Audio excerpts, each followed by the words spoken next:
Mente Mundo, o podcast de relações internacionais voltado ao Sudeste Asiático.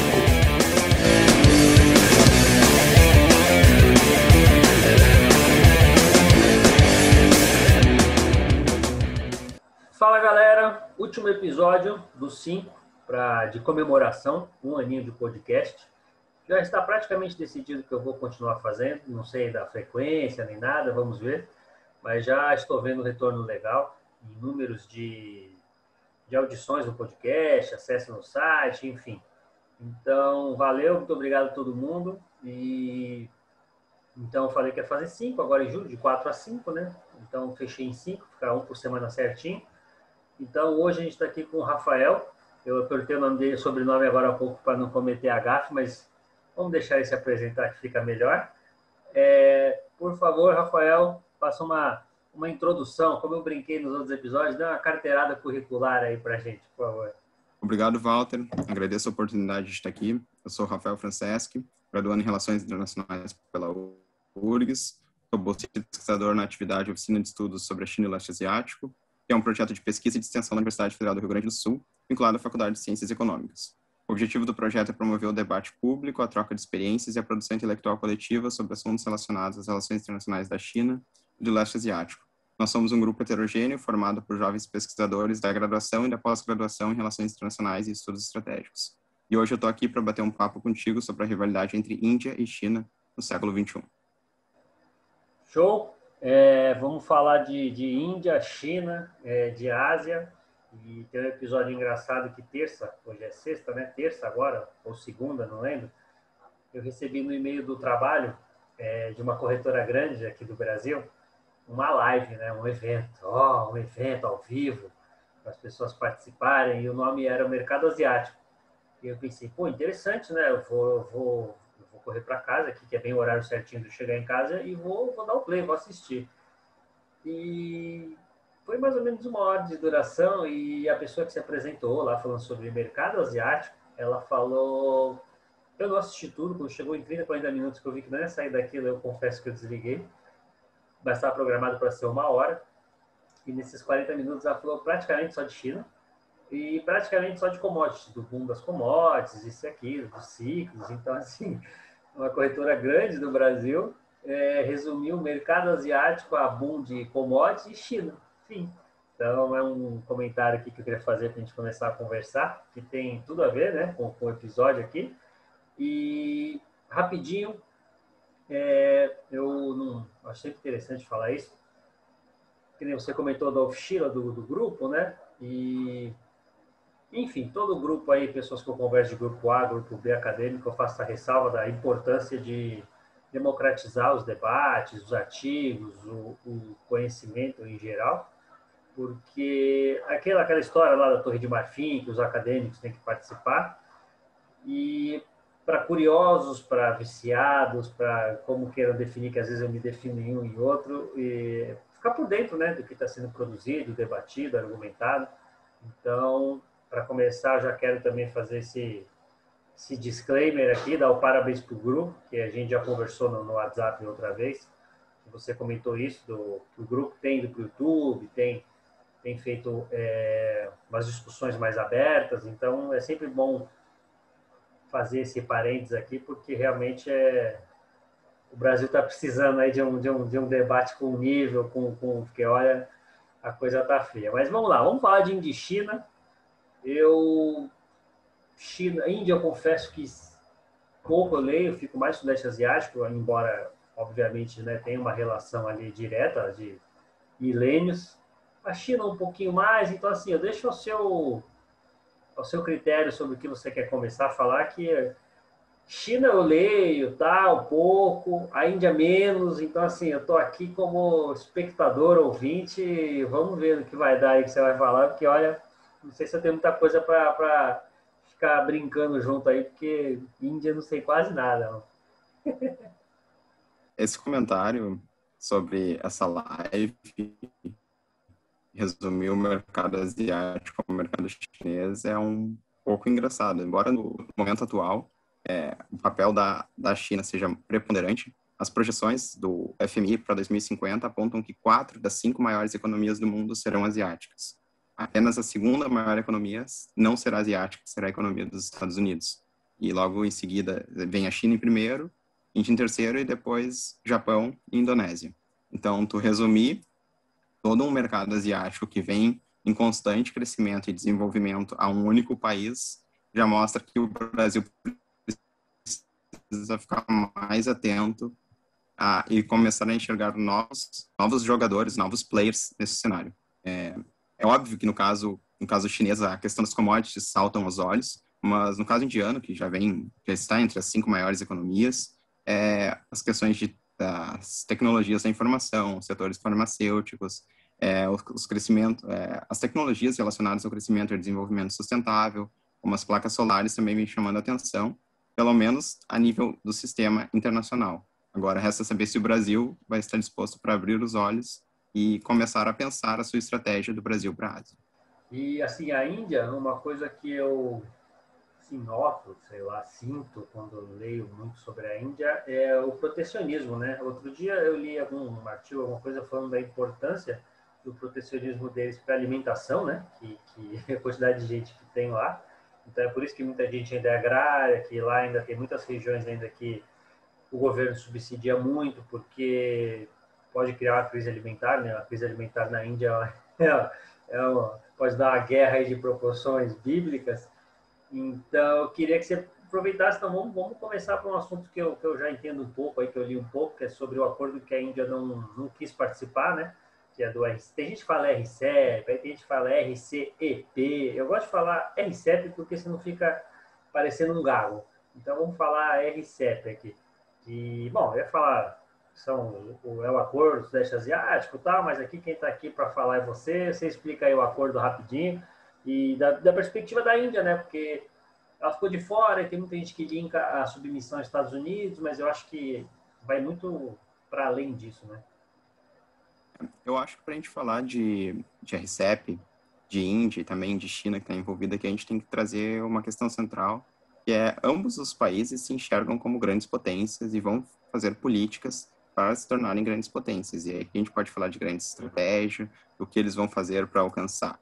Então, no caso, a primeira coisa que eu gostaria de pontuar é que no caso indiano não há uma submissão. Os Estados Unidos, não.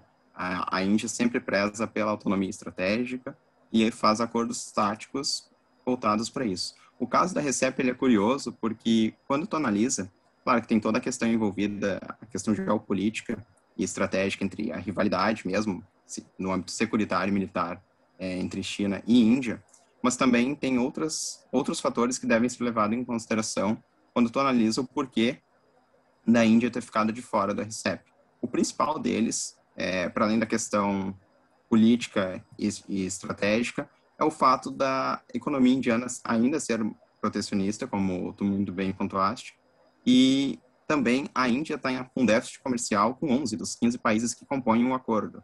Então, além disso, ela não está integrada nas cadeias globais de valor, o que dificulta para a Índia ingressar nesse acordo, e o acordo não cobre o setor de serviços, que é o setor mais competitivo da economia indiana e que a gente vê em inúmeros filmes tirando sátiras, com os call centers e atendimentos de telemarketing, onde você escuta um indiano falando inglês. Então, olhar para a produção de bens manufaturados, mas não cobre serviços. Ou seja, a Índia não teria nenhum benefício, nenhuma vantagem comparativa ingressando nesse tipo de acordo, que é o maior acordo de livre comércio, quando entrar em ratificação.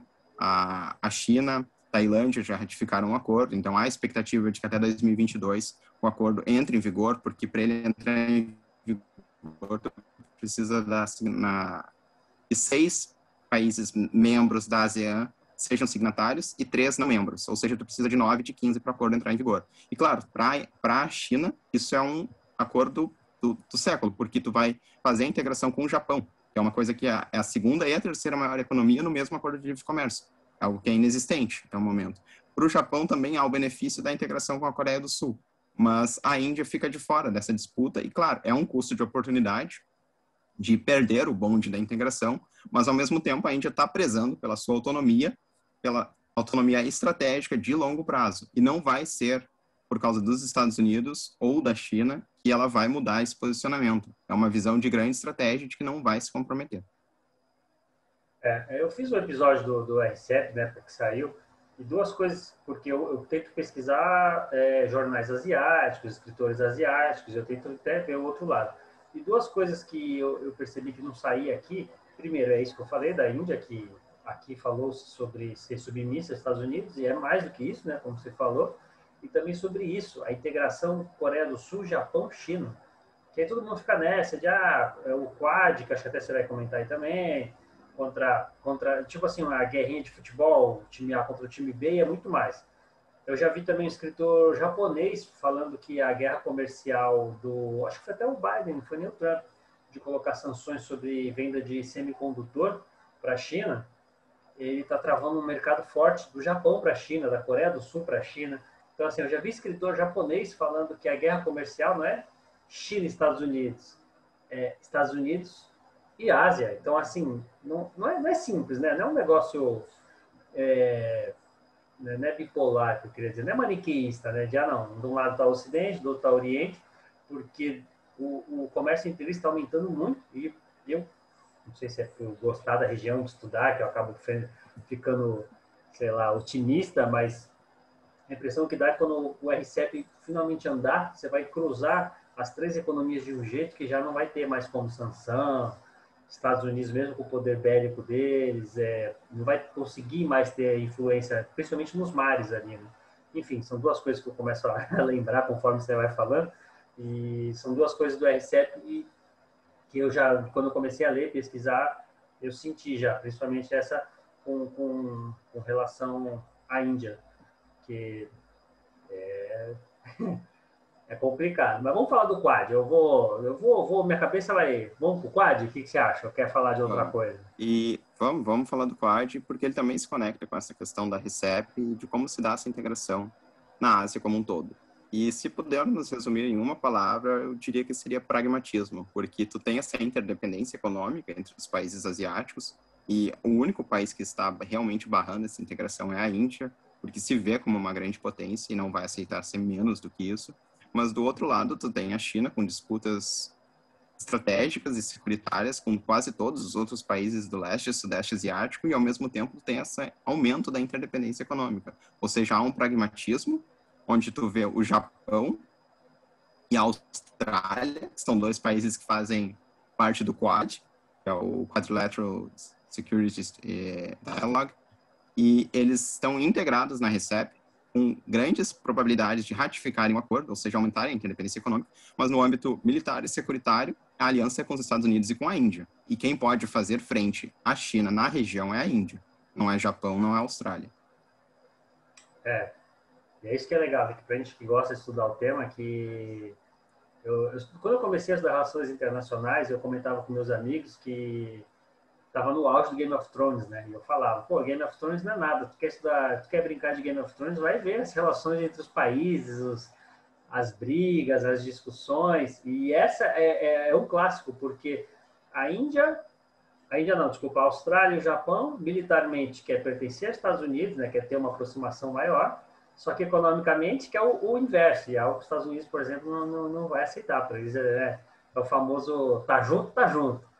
E é sensacional isso, conforme você vai lendo, você vai vendo essa disparidade, esse mesmo japonês aí, não sei se foi artigo, resenha, matéria, agora eu não lembro de onde que eu li, eu vou lendo as coisas, fico guardando, depois eu não sei de onde eu tirei. E falou algo sobre isso também, ele fazia distinção entre parceria econômica com os Estados Unidos, com o Ocidente, e parceria militar. E aí na econômica você viu o Japão muito mais próximo, ele fez um gráfico, né, numa linha, então o Japão muito mais próximo da China e da Coreia. E aí na militar, sim, o Japão totalmente para lá, né, linkado aos Estados Unidos, à União Europeia. E, nossa, eu começo a ler sobre isso, eu piro, assim, eu começo a cavucar os assuntos que eu acho muito, muito interessante, porque, assim, quando você fica nas notícias de jornais, assim, os normais daqui, que só copia informações das agências dos Estados Unidos, da Europa, é algo que você nem sonha, né, que acontece. Interessante mesmo de ver como se dão essas relações triangulares, de acordos, e como também os outros países acabam reagindo. Tem, por exemplo, a resposta chinesa do colar de pérolas. Ou seja, quando ele vê a China A China como Estado, hoje, já sabe, tem bem claro para si mesmo, que no longo prazo, o principal rival será a Índia. Não somente pela questão dos Estados Unidos já estarem num declínio, ou pelo menos num ganho marginal muito menor do que já se esteve, mas também porque a Índia vem num crescimento e desenvolvimento e vem fechando esses gaps em inúmeros setores com altas taxas. Se a gente pudesse fazer um comparativo, é como se a Índia estivesse vivendo agora o que a China viveu na década de 80 e 90, ou seja, aquela fase do boom e de expansão e crescimento. E isso, claro, a todo vapor, e agora com todo o suporte norte-americano, igual a China presenciou. E, claro, isso afeta todas as disputas geopolíticas, estratégicas, econômicas, e vai balançar bastante o tabuleiro na região. O projeto geopolítico que a Índia tem mais medo, a impressão que me dá é que cada vez que eu vejo avançar a parceria China-Paquistão, dos jornais da Ásia lá, Asian Times, tal, sempre tem uma notinha de rodapé sobre como a Índia encarou essa parceria. Então pode ser algo puramente econômico, uma estrada. Não vou nem falar de porto, de aeroporto, base militar, nada, uma estrada. E aí sempre tem algum ali, o jornalista ali dá um jeito de falar que a Índia ali não gostou muito, que a Índia está desconfiada. E aí eu tenho essa impressão que o colar de pérolas, acho que vai até o Sudão, né? Eu andei dando uma lida coincidentemente sobre o colar de pérolas, acho que mês passado. Eu não lembro se é Sudão ou se para ali nos países árabes ali, ou vai falar Irã, alguém vão me matar se eu colocar Irã no país árabe. Acho que para no Irã, não lembro agora exatamente até onde ele vai. Mas essa questão que tu comentou é central mesmo. Eu destaquei a questão econômica, mas a principal preocupação indiana, com certeza, é a estratégica e militar. O colar de pérolas é apenas uma das tentativas chinesas de barrar ou diminuir a taxa de crescimento e o poder de barganha da Índia na região. No ano passado mesmo, a Índia baniu mais de 100 apps chineses. A China vinha, nos últimos anos, tentando comprar aplicativos e startups de empresas indianas que estavam em crescimento e desenvolvimento. E a Índia percebeu essa estratégia e começou a proibir a entrada de investimento externo direto chinês, né, no país e a bloquear inúmeros outros mecanismos. E eu destaquei também a questão econômica porque, pelo menos no momento, a Índia não tem mais capacidade de competir em âmbito econômico. Então, o que a Índia vem fazendo? Bom, se a China tem um Paquistão que está ali, podendo ser capaz de promover uma guerra de dois frontes e, enfim, causar danos à economia e ao país, à soberania da Índia, a Índia vem tentando aventurar essa possibilidade com os países que fazem parte do entorno estratégico da China. E não são poucos esses países que também têm desavenças com a própria China, seja por questões do Mar do Sul da China, seja por outras disputas territoriais. E o principal país que eu gostaria de destacar nesse sentido aqui é o Vietnã. E a gente sabe que, bom, o Vietnã teve 20 anos de guerra com os Estados Unidos e ainda assim preferia se aliar nos acordos com os Estados Unidos do que com a China. Eu sei que esse já foi um assunto que tu abordou em outro podcast, em outro episódio, pensando, bom, e se o Vietnã for para mim o que o Paquistão é para a China? E aí a gente tem dos dois lados um balance, tem mais no Sudeste Asiático, onde as tensões dos países com a China não são poucas.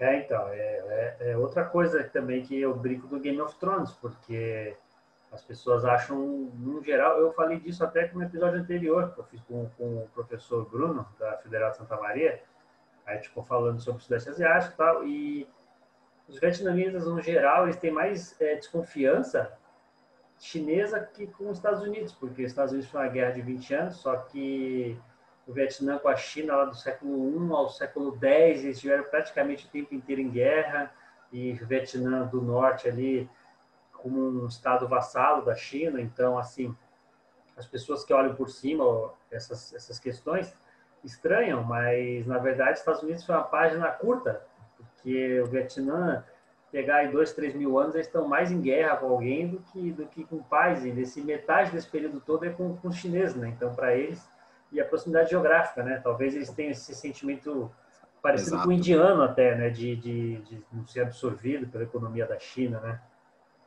Exato, acho que a questão geográfica pesa muito, porque por mais que tenham tido muitos problemas com os norte-americanos, eles estão bastante longe. Eles causaram os problemas e foram embora, voltaram. Já a China vai continuar ali do lado para sempre. Não tem o que fazer. Foi Myanmar, eu acho. Eu acho que um pouco antes do golpe também, a Índia estava fechando acordos militares com Myanmar. E Myanmar é a maioria budista, tem, né, o hinduísmo forte. Eu não estou falando algo que eu já tenha lido, estou só aqui conversando, aqui, como é que fala? É o brainstorm, né? Minha mente já começa, conforme a gente vai conversando, a querer bolar ali algumas teses. É puro achismo, mas talvez, não sei, né? A Índia também, às vezes, Myanmar seja um bom canal de tentar enfraquecer o entorno da China, que nem você falou, né? Porque a religião, os costumes são bem próximos à elite, a etnia lá que representa a elite política, a elite religiosa de Myanmar é bem historicamente próximo da Índia. Quem sabe ali também os indianos não estejam... E como lá fechou, né? Como eles deram o golpe, fecharam o país, a gente não consegue ter informação. Mas quem sabe a Índia também não está ali em cima ali dos militares, dos generais ali, para aumentar a parceria também.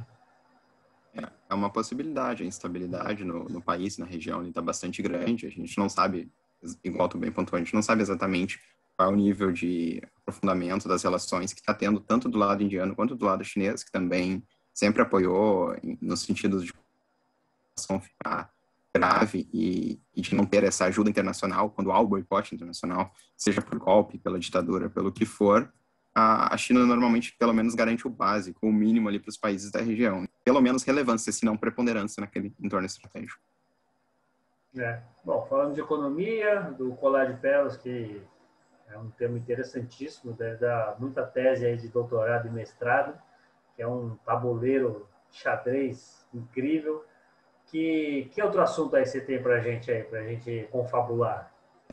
Diretamente da rivalidade entre China e Índia, o que não dá para deixar de ser mencionado, pelo menos nesses últimos anos, e em especial no ano passado, onde teve a própria disputa, acho que é de como vem florescendo o nacionalismo e até o ufanismo por parte desses dois países, sabe? São os dois maiores partidos políticos do mundo, o BJP, de direita, e o Partido Comunista da China.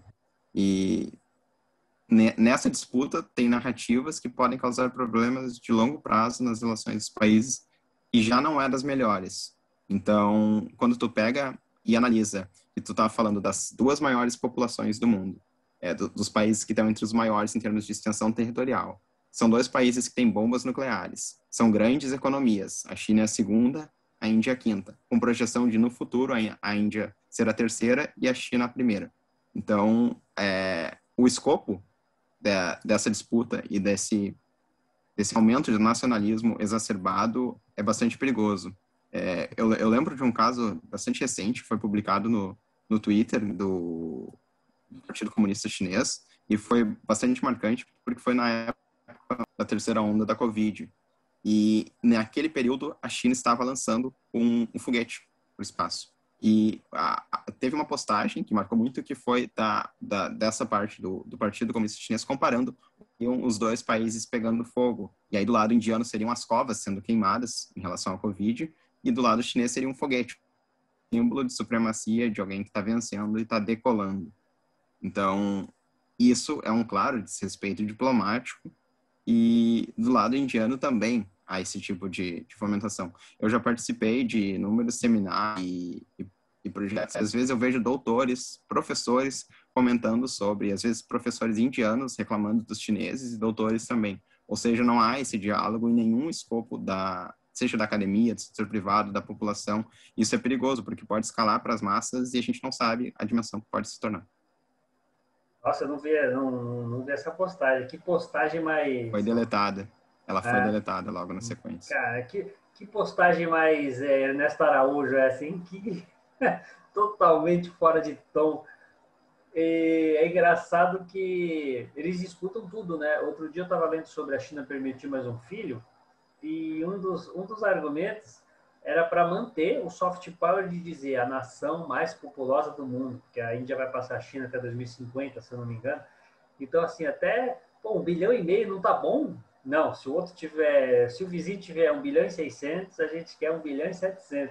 Então, os caras estão colocando a rivalidade assim a níveis estratosféricos. Eles já têm problema com superpopulação, cada um ao seu modo, e até isso vira rivalidade entre os dois, né? O motivo de aumento da política chinesa voltar a permitir ter 2 filhos por causa de soft power eu não cheguei a ver, mas a parte que eu vi foi a análise econômica, onde próprios economistas chineses estavam reconhecendo que havia a possibilidade da China cair na armadilha da renda média, ou seja, um país vai ficar velho antes de ficar rico. E até o momento não se tem registro de um país que ficou rico depois da sua população ter envelhecido. E a China hoje é o país que envelhece mais rapidamente e ainda é considerado um país de renda média.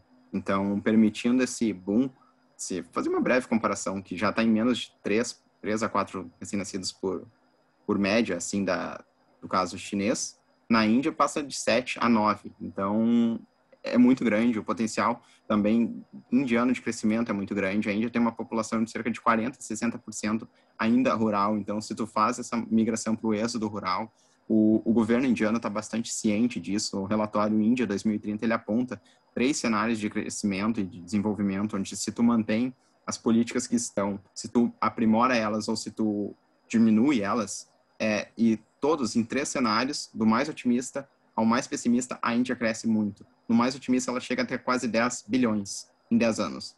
Passa de 3 bilhões para 10. Ela triplica a sua economia numa década. Então, é surreal o potencial de crescimento e desenvolvimento que ainda há a ser explorado quando se analisa a Índia. O argumento principal é esse mesmo que você falou da renda média.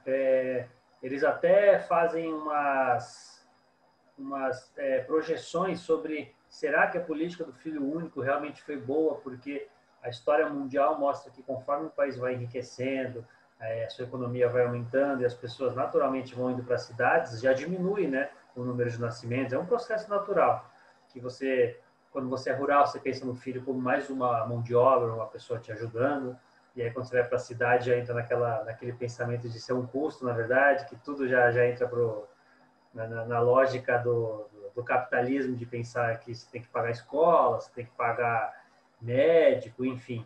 Mas aí, elencado outros motivos, outros assuntos ali que o pessoal aborda, estava esse soft power também de ser o país mais populoso, que isso também automaticamente quer dizer maior economia, maior mercado consumidor, né? Enfim. Mas a renda média é o ponto principal mesmo.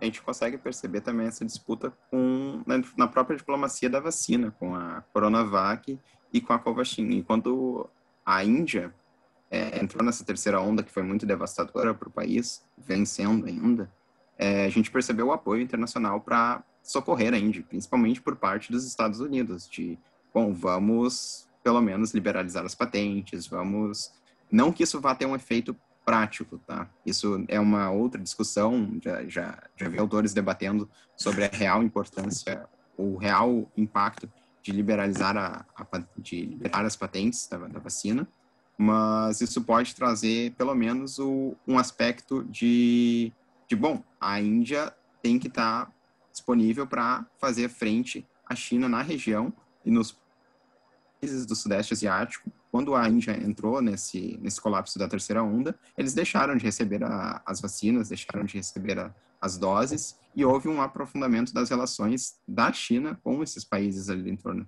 estratégico. E a gente vê isso, claro, não estou nem falando da América Latina como um todo, porque a Índia ainda não compete nesse cenário, nesse teatro. Ela compete mais no seu entorno estratégico e na África, inclusive aumentando seus investimentos e tudo mais, mas, claro, nada ainda comparado à sagacidade que a China vem demonstrando há anos. Só abrindo um parênteses aqui, o assunto não é falar de Brasil, né? Mas eu acho que foi no Petit Jornal, que eu não sei se foi nos cursos que eles dão, que eu tenho assistido, ou se foi nos episódios que eles fazem. A Índia já é a 6ª ou 7ª potência que mais investe na África, com projeções de ficar entre as 5 primeiras, já tal. E para você, como América Latina, né, às vezes me dá medo vendo projeções tal. Eu brinco às vezes que a América Latina é a próxima África, né? Porque o Mercosul são 4 países com populações, tirando o Brasil, pequenas, e não conseguem criar um objetivo comum, né, para os 4 andarem na mesma direção, e já estão perdendo o bonde da história. A África já está, conforme China e Índia investem na África pesado, vão deixar de consumir nossos produtos, que são também agrícolas, né? O que a gente mais exporta, que a África também tem abundância. A China, acho que foi também no Petit Jornal, tem criado parceria, enviado tecnologia para alguns países africanos para eles aprenderem a colher melhor, a ter maiores safras. Então, assim, às vezes eu vejo esses dados quando começam a falar de Ásia e me dá um medo que, sei lá, aqui a América Latina está fora de tudo.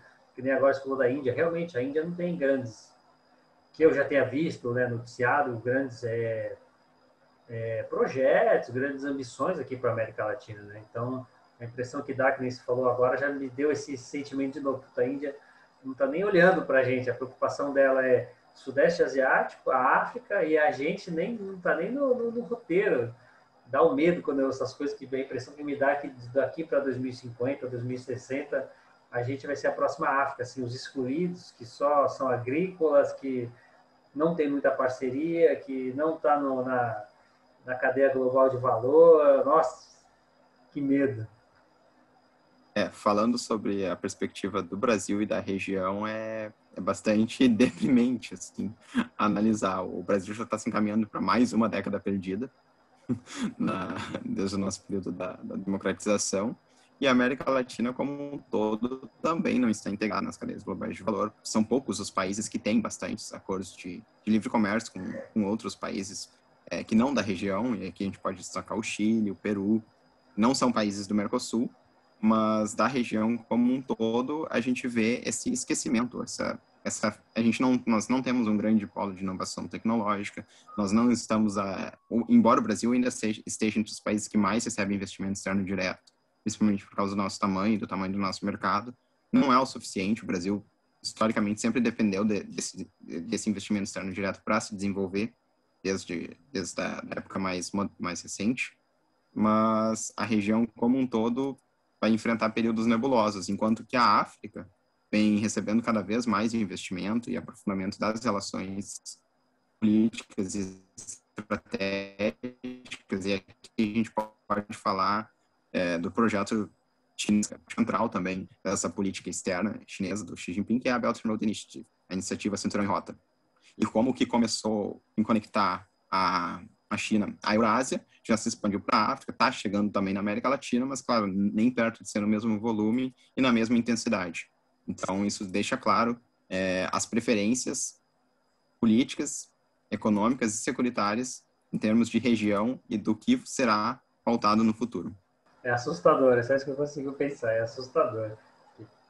Quando começa a falar assim de Ásia, China, Índia, essa impressão mesmo, que a gente é a série D, né? Nem a B, né? A série B é a África, a gente é a série D, socorro. Bom, mais algum assunto aí para a gente abordar? Como eu disse, eu fico aqui só floreando. Quanto mais informação você manda aí para a gente, melhor. Estou aqui só ouvindo. Pode mandar aí, manda bala. Bom, eu vou trazer então um conceito que eu acho que permeou todo esse nosso debate, que também vai ser central, que eu falei no início, mas eu só apenas abordei, que é a questão da grande estratégia e de como esses países, tanto a China quanto a Índia, se veem como uma grande potência. Aqui é só para fazer uma breve diferenciação, né? A estratégia sempre vai dizer respeito a longo prazo e a conjunção de esferas e âmbitos, ou seja, políticos, econômicos, militares. E a gente tem que falar disso porque quando tu fala de grande estratégia, o projeto chinês da Belt and Road Initiative, o projeto chinês que é conhecido como o rejuvenescimento da nação, ou o sonho chinês, são todos planos de longo prazo, podem fazer parte de uma grande estratégia chinesa para alcançar esses objetivos. E aí tu vai traçando essas métricas, vai fazendo esses acordos bilaterais, multilaterais, vai formando esses acordos de livre comércio, vai se integrando e tudo mais, você vai, aos poucos, gradativamente, ganhando essa influência que era dos Estados Unidos, você vai tomando para si, no caso, a China, e vai aumentando a interdependência com esses países, e claro, com essa interdependência, você passa a ter mais influência, mais poder de barganha com aqueles países. No caso europeu, eu acho que o principal destaque é do porto grego, onde o investimento chinês na Grécia fez com que a Grécia votasse contra na União Europeia na questão dos direitos humanos e da violação dos direitos humanos na China, e isso impediu de uma decisão consensual. Então, peraí, no momento de crise da Grécia, quem é que investiu? Então, foi a China. Quem é que vai ter o teu apoio político, estratégico? Bom, então eu vou dar para a China, e aí a gente vê o impacto que isso tem para o sistema internacional, e como um todo, não vou nem entrar nessa questão de mérito ou não da violação dos direitos humanos, isso é, acho que, assunto para apenas um debate, mas eu acho que deve ser levado em consideração todas essas políticas que a China vem implementando como uma visão de grande estratégia de um país que quer voltar a ser o que sempre se considera, e por isso que se fala em da nação missão chinesa, que é voltar a ser o império do meio. A China não vai aceitar algo do tipo, e do outro lado tu também tem a grande estratégia indiana, porque para a Índia não vai ser possível uma Ásia sinocêntrica. Pelo menos no sul da Ásia, há que se ter uma competição regional ou uma multipolaridade ou uma primazia indiana, pelo menos. Então, desde a independência, a Índia vem buscando políticas para ser uma grande potência e vai continuar nessa linha até alcançar, não aceitando se submeter a nenhuma, seja a China, seja os Estados Unidos. E isso acaba sendo muito bom para os Estados Unidos, que embora a gente não tenha falado muito sobre, ele permeia todo esse debate, porque toda essa discussão, toda essa rivalidade, porque ao mesmo tempo em que os Estados Unidos estão economicamente integrados com a China, eles estão buscando esse decoupling. Mas com a China aumentando essa integração com os outros países todos da região, o que sobra para os Estados Unidos aumentar esses laços de interdependência? Sobra a Índia, que ainda é o principal parceiro econômico indiano, ainda são os Estados Unidos, e não a China. Ela vem em segundo lugar. De todos os países da região ali, todos eles têm China ou os Estados Unidos como os principais parceiros. E agora, com essa integração chinesa, com a RCEP, com inúmeros outros projetos, a BRI, isso tende a aumentar. E os Estados Unidos agora estão percebendo a importância de voltar para a política da Ásia com tudo. Ou seja, o pivô para a Ásia do Obama agora está voltando com o Biden, que foi durante muito tempo ignorado durante o governo Trump, que buscou as soluções de controvérsias e conflitos de forma bilateral. Então, prevê esse aumento do diálogo e da negociação, mas sobre a visão indiana, a autonomia e a interdependência e a independência estratégica de longo prazo é o que se deve preservar. Então, a gente vai ver essa disputa ainda se acirrar bastante. A impressão, isso claro, né? Só daqui décadas a gente vai conseguir saber medir, mas a impressão que eu tenho é que esses 4 anos de Trump foi para a Ásia, foi tudo que a China queria. A ideia é... E a hora que eu até fiz um episódio e gerou polêmica, eu imaginei que fosse gerar, que foi por que o Sul Global deveria torcer pelo Trump. Na verdade, é uma visão, eu quis fazer um episódio crítico aos Estados Unidos como um todo. E acho que até o Putin fala isso, que ele chama de máquina burocrática, burocracia. Então, assim, não muda muito. Quando você olha para a política externa dos Estados Unidos, não muda muito. Então, eu aqui como uma pessoa do Sul Global... se eu morasse nos Estados Unidos, se eu fosse americano, eu ia ter muitas críticas ao Trump, claro. Quem está lá é que sofre, né? A gente que tem um político mais ou menos nessa linha aqui no Brasil, a gente bem sabe como meras frasezinhas que poderiam... que pesam no dia a dia, gera conflito, polarização, enfim. Então, assim, a impressão que dá é que esses 4 anos foi o suficiente para a China tomar uma posição dos Estados Unidos ali, que os Estados Unidos não vai conseguir mais voltar. Teve o pivô para a Ásia, que você falou, e aí o Trump congelou e começou com uma guerra muito... não é mesquinha a palavra, mas assim, ele não usou os organismos internacionais, né? Não chamou outros países da Ásia para conversar sobre o que fazer com a China, que nem o Biden está tentando. E são 4 anos que a China, ali num pulo, ela já criou o RCEP, já pegou os moldes até de um projeto lá, acho que era CTPP... agora não lembro agora a sigla, são 5 letras, né, do Obama, que ele já era tipo... Isso. Você o lembra, Obama tinha criado o Trans-Partnership, né? O TPP, o Acordo Trans-Pacífico. Trans-Partnership. Trans-Pacific Partnership. E aí os Estados Unidos se retira e todos os outros países continuam formando o Comprehensive Partnership, que é o CPTPP. E nessa retirada dos Estados Unidos... Tu vê que há um vácuo na região, nessa integração. E muitos desses países, cerca de 6, se não me engano, é de 4 a 6 desses países que compõem a RCEP, também fazem parte do CPTPP. E também está integrado com os outros países aqui da nossa região, como, por exemplo, o Chile e o Peru, além do Canadá e do México. Então, essa parceria continuou sem os Estados Unidos, mostrou que não há vácuo de poder no sistema internacional. Não há espaços a não serem ocupados. E a China passou a ocupar esses espaços de forma gradual e sem bastante desgaste. E isso, a gente pode citar também o caso da guerra comercial na OMC e a forma como a OMC vem sendo paralisada. E a própria nigeriana, que agora foi eleita, só foi eleita porque trocou o presidente nos Estados Unidos, que era quem estava barrando essa cooperação a âmbito internacional do principal órgão de resolução de controvérsias econômicas, que é a OMC, e de litígios. Então, tudo isso demonstra o governo Trump e a era Trump em si foram bastante danosos para o embora ele tenha trazido sim ganhos relativos em termos de economia para os Estados Unidos, porque, enfim, foram recordes econômicos nacionais, mas com custos internacionais, custos de parcerias como as próprias desavenças com a União Europeia e por causa da OTAN e a cobrança que os aliados fizessem mais investimento e também nesse sentido devemos destacar o aprofundamento das relações entre o Trump e o Modi, aqui para trazer para o assunto central do debate, que é a rivalidade China e Índia, ao mesmo tempo em que rivalizava com Xi Jinping.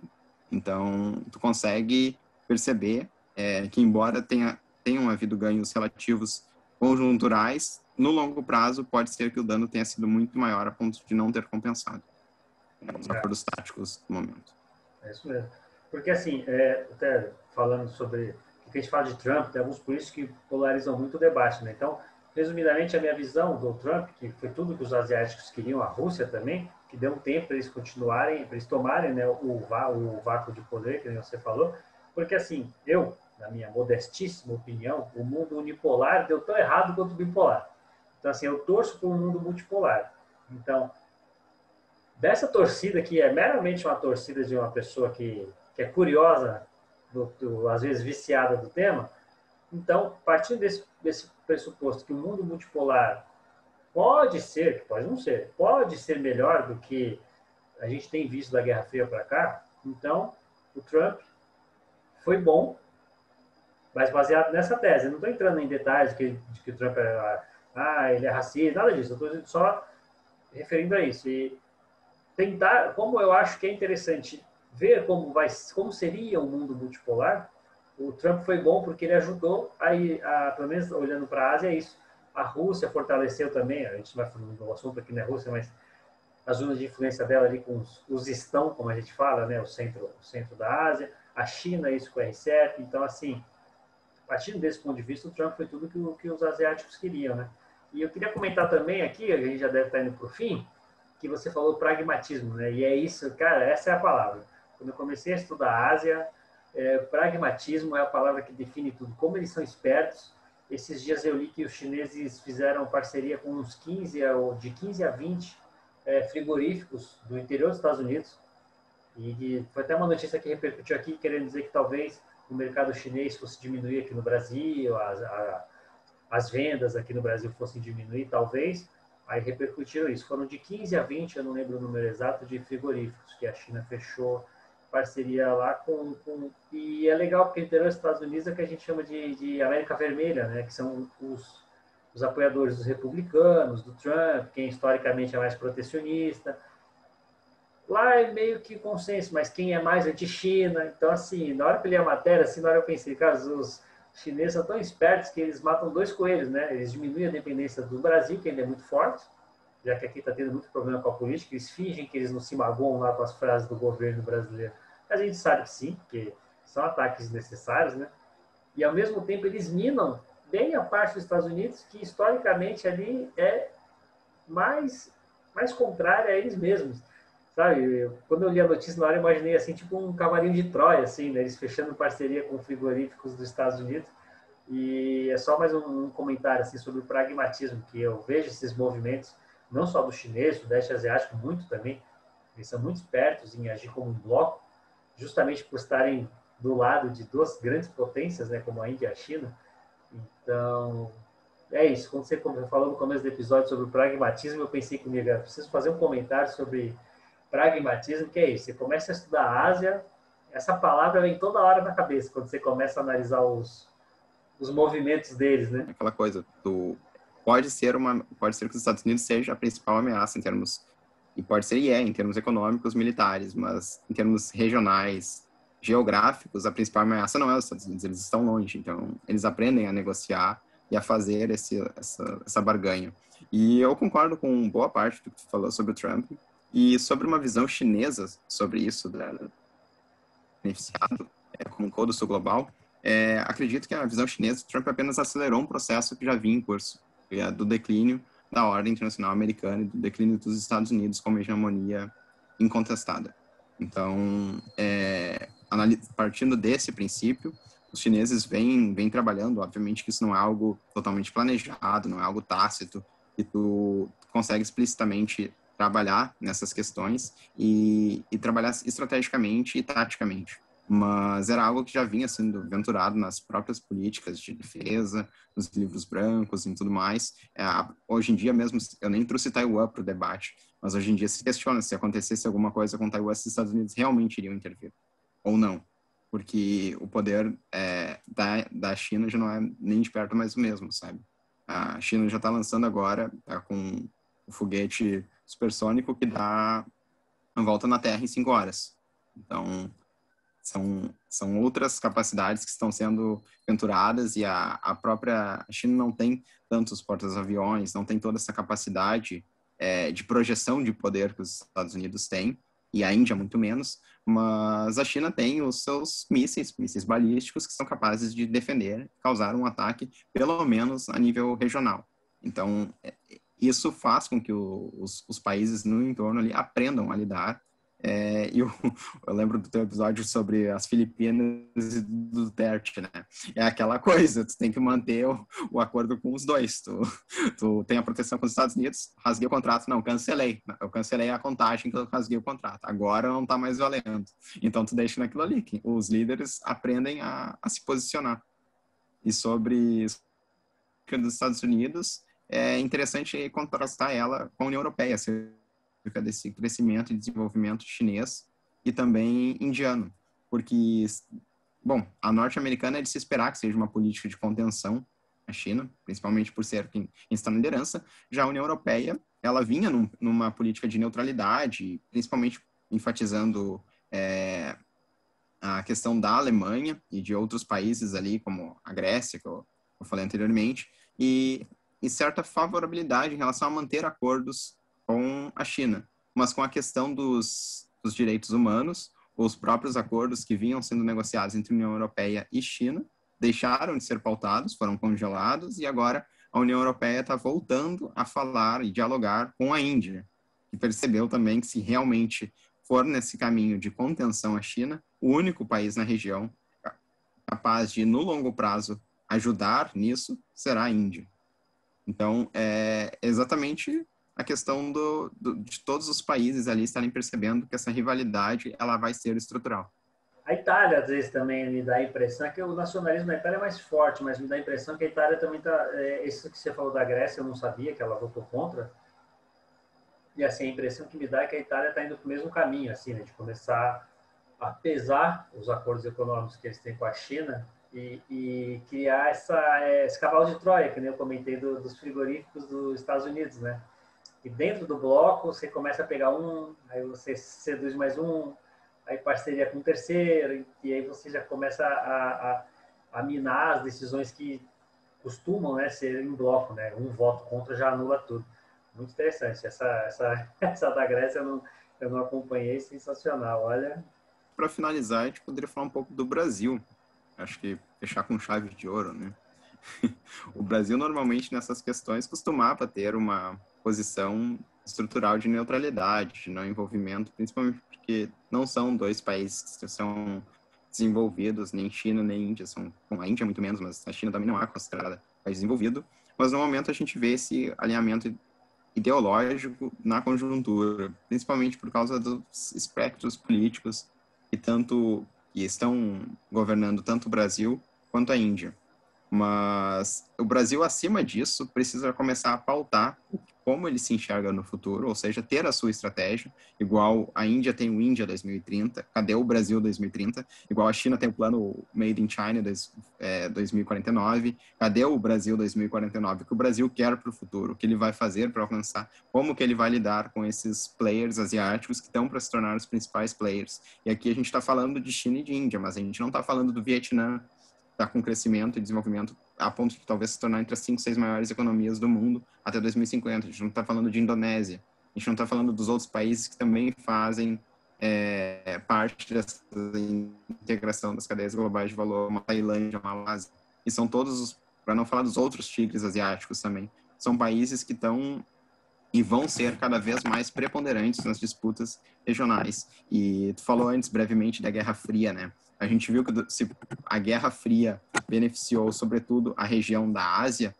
resta saber se essa guerra tecnológica, agora que está aquecendo, não vai prejudicar a ponto de forçar alianças. Não me parece que esse vai ser o caso com muitos dos países, porque qualquer alinhamento automático, seja com China, com Índia ou com os Estados Unidos, pode pesar muito, principalmente porque eles estão ali no entorno estratégico ou dependem muito dos Estados Unidos economicamente. Quis trazer esse ponto agora para a gente encerrar, para a gente pensar e promover esse debate para a sociedade como um todo, igual tu faz com o teu podcast, igual a gente faz na Oficina, com os encontros abertos ao público e de debate, para a gente começar a pautar isso no dia a dia, de como se dá essa formação, seja da política externa, seja da grande estratégia, se é que a gente pode ter uma algum dia. É isso, é 100% isso. Fechou com chave de ouro mesmo, porque a gente não vê nenhum movimento, né, a longo prazo, movimento de Estado mesmo, né, que garanta mesmo a troca do governo de direita para esquerda para direita, que tenha um continuamento mínimo. Porque tem uma frase que os mexicanos falam, né, que o México é tão longe de Deus e tão perto dos Estados Unidos. E às vezes eu sinto que o problema do Brasil é esse, é justamente a geografia, porque a América Latina é a região que os Estados Unidos não vai abrir mão de jeito nenhum. Você tem aquela frase do Kissinger nos anos 80, não vamos permitir o Japão aqui no nosso hemisfério sul. Você tem, acho que é do Brzezinski também, que são praticamente os dois maiores construtores de política externa dos Estados Unidos. Ele falou, não sei, se não me engano, nos anos 70, ou talvez 80, agora não lembro a data exata, mas ele falou abertamente, numa carta, não lembro qual país que ele estava, acho que ele estava aqui pela América do Sul, e ele, numa carta para o governo, ele disse, não podemos permitir nunca Brasil, Argentina e Chile unidos com interesses contrários aos nossos, porque os três juntos têm potencial de atrapalhar nossos interesses. Então, assim, a gente, ao contrário deles, acho que a proximidade geográfica prejudica, para além, claro, de não menosprezando a América Latina, né, mas eu acho que falta para a gente esse pragmatismo asiático. A gente fica muito preso à ideologia, a gente fica muito preso a teorias, né, e não a práticas. Mas eu acho que o problema geográfico aqui do Brasil, da América Latina, de ser o quintal dos Estados Unidos, eu acho que a gente vai ter mesmo que a gente queira, eu acho que a gente vai ter um achismo puro meu, né? Claro, não estou aqui defendendo nenhuma tese, mas a impressão que me dá é que a gente vai ter uma dificuldade extra para a nossa geografia mesmo. Depende da população, dos formuladores de políticas públicas quererem mudar e fazerem políticas para isso ocorrer.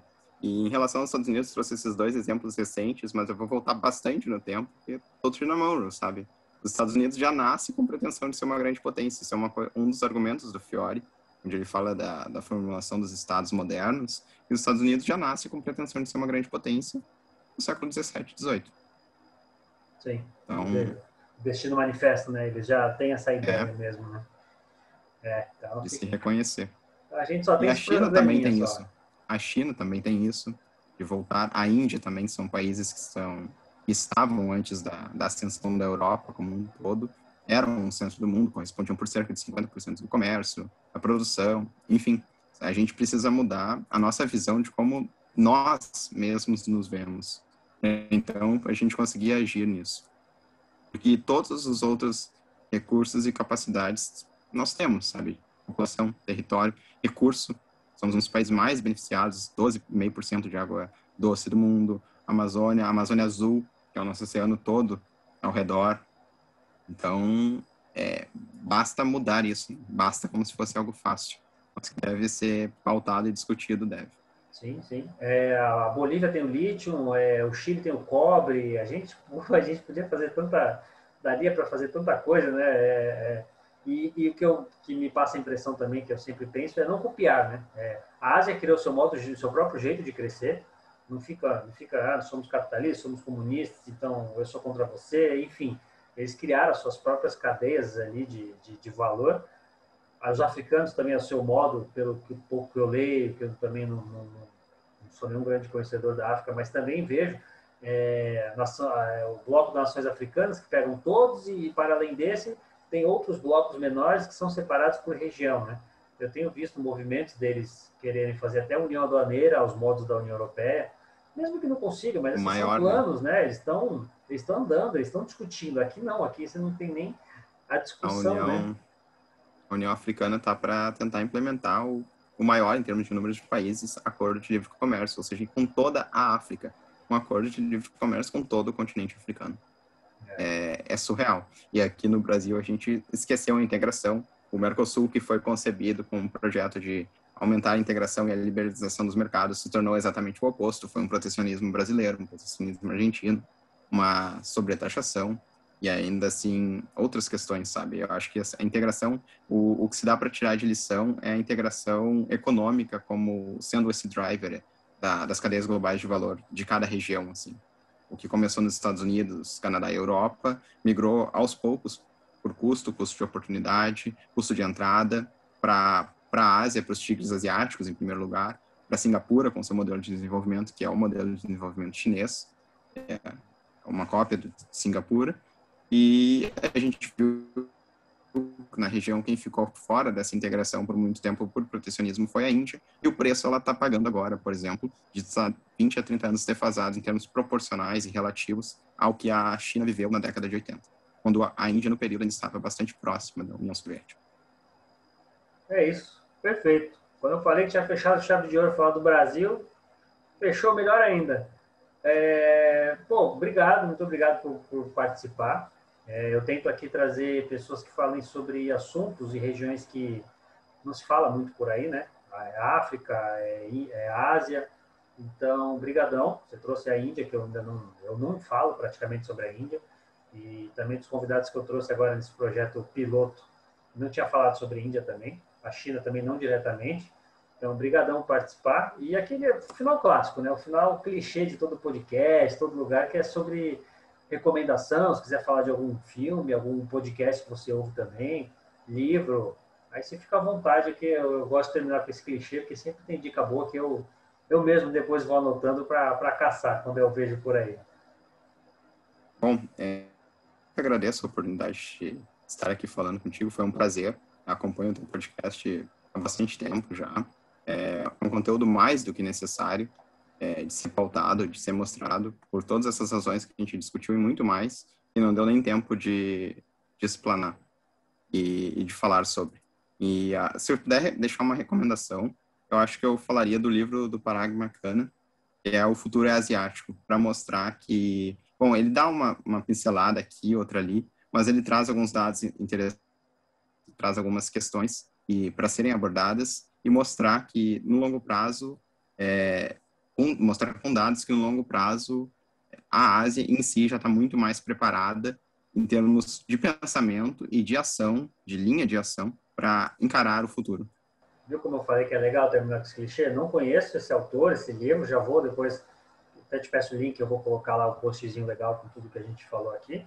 E aí já vou anotar, já vai para o meu carrinho da Amazon, que fica lá com 30, 40 livros, mas que aos pouquinhos eu vou baixando, comprando. E eu quero fazer, para fechar então, eu quero fechar mais clichê ainda, que assistam o Tigre Asiático, que é um filme excelente. O Tigre Asiático é o Tigre Branco. Tigre Asiático. O Tigre Branco é um filmíssimo. E da China talvez seja mais clichê ainda, que hoje em dia está muito na moda nas redes sociais e nas lives que ele faz, os programas que ele participa, que é seguir o Elias Jabbour, que ele conhece muito a China e ele traz essa visão que a gente falou aqui, que a China é isso, a China é aquilo, mas eu sou brasileiro, não estou dizendo que a gente tem que copiar o modelo chinês, a gente tem que se inspirar em muita coisa que a China faz, mas para criar o nosso próprio modelo aqui de desenvolvimento. Então, eu acho ele um cara sensacional. Também já estou para comprar um livro dele, também já tem uns meses. Então, eu fico nessas duas dicas clichês mesmo, que provavelmente quem ouvir vai falar, pô, esses dois aí, essas duas dicas aí eu já sei, mas é o que eu tenho para o momento. E é isso, valeu!